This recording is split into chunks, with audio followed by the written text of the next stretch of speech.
Welcome back. I'm Dick Kay. We're live. We're local. We're back on the beat.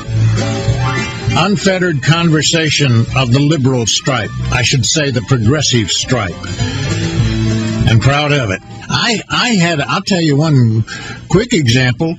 I had insurance through my union, which I had a great insurance plan, still do, by the way. I had a knee replacement when I was still employed.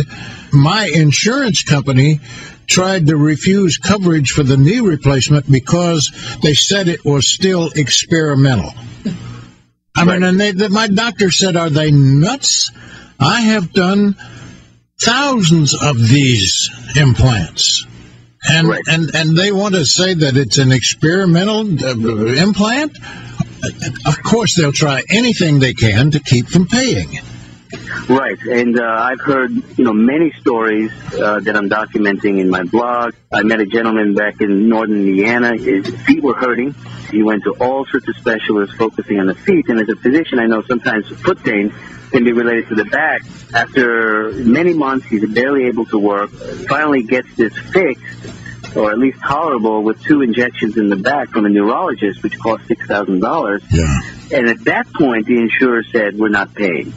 After all of that, and then actually when it fixed the problem, I mean, it's just a litany of stories along those lines. Well, the other thing is, I would imagine that after that they probably canceled his insurance and said, we're not going to cover you anymore. Well, what's very interesting too is that we mentioned about pooling of risk. The other unknown fact about the insurance industry, because of this free-for-all, I wouldn't call it free market, I'd call it free-for-all, is that there's a high degree of churn in the market. So people change insurance very often. There is no interest in the insurance company in long-term sort of health outcomes. So that the actuarial calculations for most of these insurance companies are based on 1 year. People wonder why prevention isn't paid for, why people are wellness and all those sorts of aspects of health that would really contribute at fairly low cost, because there's no profit motive, there's no incentive. If you're going to save a person 5 years down the line, it makes no impact on your bottom line, and so that calculation doesn't enter into it. It just, a lot of things don't make sense. Well, we're talking to Dr. Ogan Gurel, who is a Chicago physician consultant. He's walking across the country to put the spotlight on the need for healthcare reform. The doctor said he will take a few calls, and he's on the road, keep in mind. I want to come back, Doctor, to this idea that public option would prevent you from having your choice of physicians, your choice of doctors. I mean, the president has said all along you can keep your own doctor, you can keep your own health care provider. How does having insurance, it's public option, it's insurance. It's not the government managing what kind of services you get. It's the government providing insurance for those services. Am I correct? Yes, and that's a very interesting point, because one of the reasons I made this walk sort of non-policy oriented is that I specifically wanted to meet with all spectrum of the political spectrum of people. And the walk gave me the opportunity to walk through very Republican areas of Western Ohio and so forth. And when I was talking to some conservatives, first of all, I should say that they're all angry. They all encouraged the walk. They were all happy about it, excited about it. They want some change in healthcare reform. But what I did notice was a misunderstanding of what the government involvement in healthcare. And there are 2 parts to it, as you pointed out. There's government involvement in the provision of healthcare, which is like the Canadian system and the English system, British system. And then there's government provision of the insurance side, which is more like the French and German system. And in fact, it's very American. That's how Medicare works. So I think that the public option is immediately, and I think superficially, quoted as being government-run healthcare, and that is patently false. In fact, I was in a restaurant last night getting stories, and I saw a television commercial, PatientsUnited.com, which is actually run by an insurance company, so they're really pulling out all stuff, and it was saying, we don't want Canadian-style healthcare.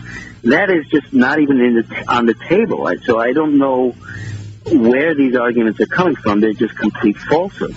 Well, we're kind of used to that when it comes to health care. I mean, the opponents of health care reform, what was it, the Harold and Maude commercials? That was kind of like that. But I want to emphasize, though, that I did actively seek out very arch Republicans. I mean, the Western Ohio is very intensely conservative, but I must say that people there have their horror stories about healthcare, and they do want change. And I think it is disingenuous for certain Republican groups that may have money interest, to spread these falsehoods, because I believe that very conservative people do want change in the healthcare. Well, and I not only believe that, I've seen that. 72% of Americans polled say that they believe that we should have some kind of health care reform, and the Democrats say, well, we're not sure we can do it. Anyhow, we've got some folks here who want to get in on the conversation. Some of you have dropped off. Folks, call us back.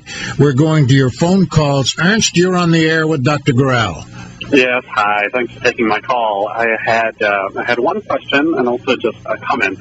The first question was about Taiwan. I think they reinvented their healthcare system 10, 12 years ago. It was broken, and they basically went around the world looking at the different systems and cherry-picked some parts from the States, probably not much, some parts from Germany and some parts from Canada, and they basically reinvented their healthcare system, and they spend about 7 to 8% of GDP on their health care.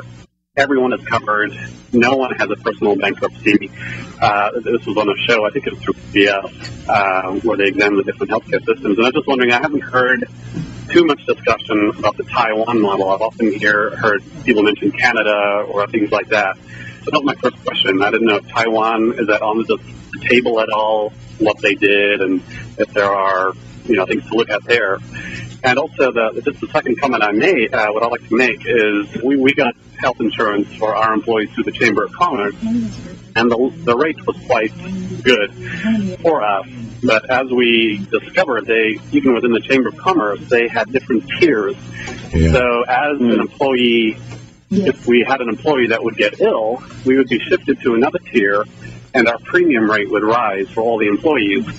So eventually what you'd have is we would have a low rate so long as we're healthy, but if an employee got sick, the following year our premium might skyrocket. So there was almost a false sense of security there. Ernest, we're gonna let the doctor answer.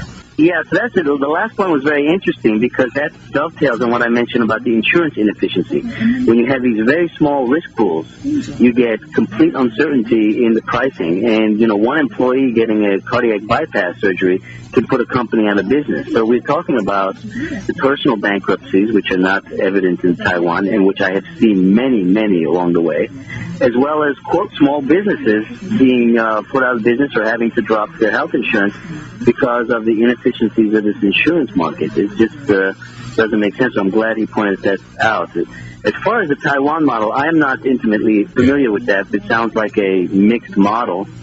I think the basic two models, and there can be a mix of them, are the government-run provision of healthcare, the Canadian, the British model, and the French and German model, which are government insurance, or Germany, where government funds nonprofit companies that supply insurance. The bankruptcy issue is amazing because I've had many stories. For example, a family got an $11,000 bill for their first child. So it's a very happy moment for the family, but on the basis of that $11,000 bill, basically after their first child, they had to declare bankruptcy.